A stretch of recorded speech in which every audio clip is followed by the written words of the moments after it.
ጥያቄያችን የቀረበልን ጥያቄ ምንድነው የሚለው በመንፈሳዊ ህይወት ብርቱ ሰው መሆን እፈልጋለሁ።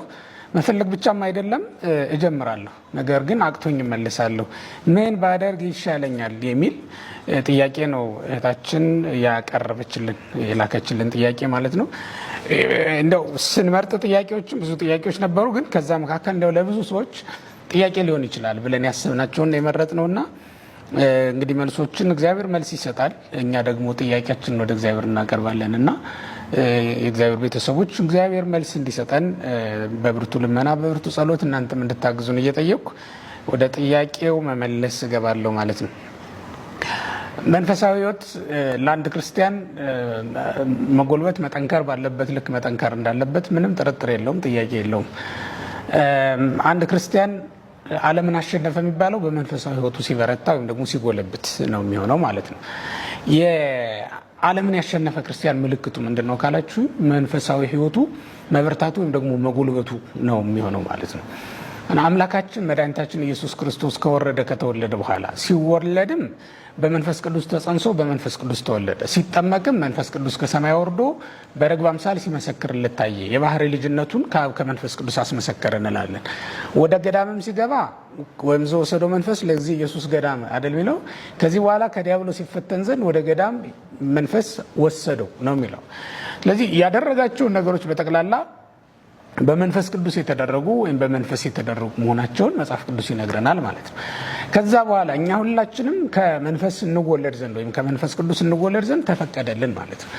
ይሄ ማለት በስጋ ከእናትና ከአባቶቻችን ተወልደናል።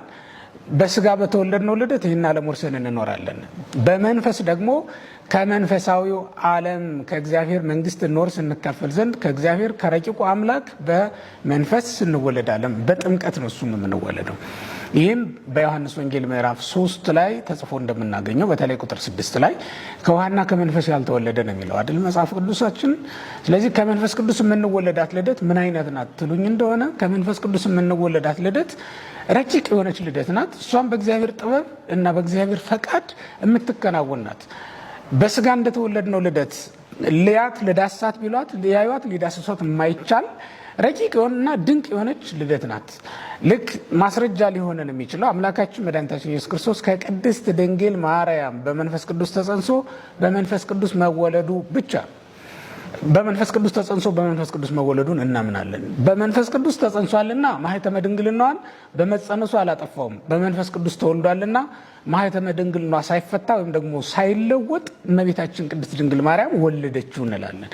እኛም ከጥምቀት ስንወለድ ማኅተመ ንጽህናዋን ወይም ደግሞ ቅድስት ጥምቀት በህቱም ድንግልና ሆና ከህትምት ማህፀን ነው የምንወለደው ማለት። ምክንያቱም መወለዳችን በስጋ ሳይሆን በመንፈስ ስለሚደረግ ነው።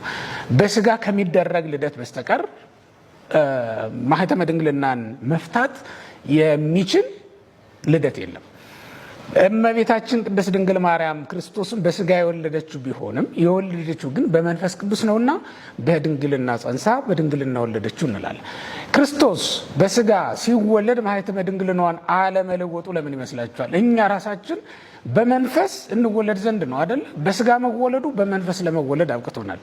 የሱ ልደት በመንፈስ ነው የመጀመሪያ ልደቱ። ሁለተኛ ልደቱ ደግሞ በስጋ ነው። የኛ ልደት የመጀመሪያው ልደታችን በስጋ ነው። ሁለተኛው ልደታችን ደግሞ በመንፈስ ነው። ይችን በመንፈስ የተወለድናትን ልደት በመንፈስ ቅዱስ ያገኘናትን ልደት ማስቀጠል እንድንችል ነው ማደግ እንድንችል ይፈልጋል እግዚአብሔር። እንደውም በሉቃስ ወንጌል ምዕራፍ 2 ላይ ስትመለከቱት በተለይ ቁጥር 42 ላይ ስትመለከቱት ሕፃኑ ኢየሱስም በመንፈስ አደገ ጠነከረ የሚል ንባብ ታገኛላችሁ። እስኪ ተመልከቱ። በመንፈስ ማደግ መጠንከር የሚባል ነገር አለ ማለት ነው። በመንፈስ ማደግ መጠንከር በዛ መጽሐፍ ላይ ስለ ክርስቶስ እንዲህ ከተነገረ እኛ ሁላችን በመንፈስ ቅዱስ እንድናድግ በመንፈስ ቅዱስም እንድንጠነክር ይፈልጋል ማለት ነው እግዚአብሔር። ወገኖቼ በመንፈስ ካልጠነከርን ዓለምን ማሸነፍ በፍጹም አንችልም። በስጋ ፈተና የታሰርን ሆነን ሰማያውያን ሆነን ሳለ ምድራውያን ሆነን መቅረታችን ነው ማለት ነው። ለሞት ተላልፈን የምንሰጥ እንሆናለን ማለት ነው። በመንፈሳዊ ህይወት መበርታት፣ መጎልበት፣ መጠንከር ካልቻለና ዲያብሎስን ማሸነፍ ካልቻል በጣም አስቸጋሪ ነው የሚሆነው። ስለዚህ ሰው መንፈሳዊ ህይወቱ ካልበረታለት ከሰይጣን ጋር ታግሎ ማሸነፍ አይችልም ሲጀመርም። ምክንያቱም ጦርነቱ መንፈሳዊ ስለሆነ ነው።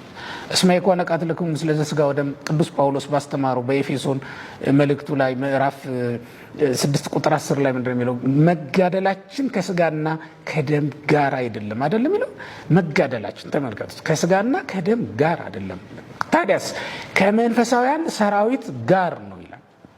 ከመንፈሳዊ ሰራዊት ጋር፣ ከመንፈሳዊ ጠላት ጋር የምንዋጋ ከሆነ መጋደላችን በምንድን ነው? በስጋና በደም ጉልበት አይደለም ማለት ነው። የምንጋደለው በመንፈሳዊ ጉልበት ነው። መንፈሳዊ ነው ተጋድሎ። ስለዚህ መንፈሳዊ ህይወታችን መጎልበቱ ለምን ያበቃናል? በመንፈሳዊ ተጋድሎ እንድንበረታ ያደርጋናል ማለት ነው። በመንፈሳዊ አርበኝነት ድል መንሳት እንድንችል ያደርገናል። መንፈሳዊ ሩጫችንን በድል እንድናጠናቀቅ ያደርገናል ማለት ነው።